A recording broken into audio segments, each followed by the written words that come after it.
Kani si Miming nagsunod-sunod pod. Tabakan pa akong tiil. Ugi kay klaro Miming ka ba. So nagsunod-sunod ay ko sa akong himungaan mga lod nga nag-iisa. Kay bago lang nako gipugad ganihang buntag kay katuning usang adlaw nagsugod og pamusa. So 11 ka buok itlog napusa tanan. So mo ning piso karon nga naglakaw-lakaw 11 ni ka buok. So kung gi subaybayan kay na-timingan po doon kay Domingo way trabaho. Isubaybayan ako kay basin dadon sa inahan og layo nya.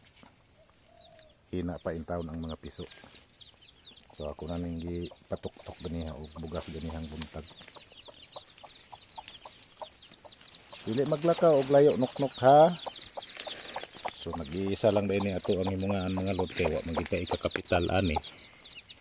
So dati to akong mga vlog dati. Itong 8 nga unang anak ani nagko na. So nagtugaok-tugaok ang duha ka laki. Nok-nok. Ang piso-piso. So pinaka base ni nga pagpangitlog niya karon no kay 11 ka buok itlog napusa tanan way nabugok katong dati kanang 8 ron ka dumagahay na nato nga maguwang ani kibali tong una niyang mga piso 13 ka buok itlog ato pero 5 ang nabugok ato. So kani karon 11 lang ka itlog pero napusa tanan. So may mo daog piso ning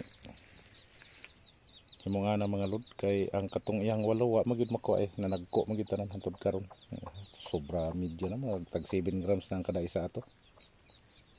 So tama-tama pod wa koy laki nang hulam ra kog laki sa silingan atong yagi katong pagpangitlog ani.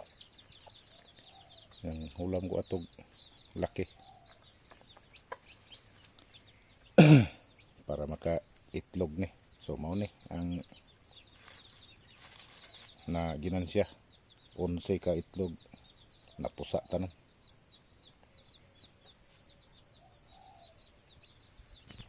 So kato lang mga lord akong gi-update sa inyo sa akong mga manok. So plano dai nako to no nga katong 8 duha to ka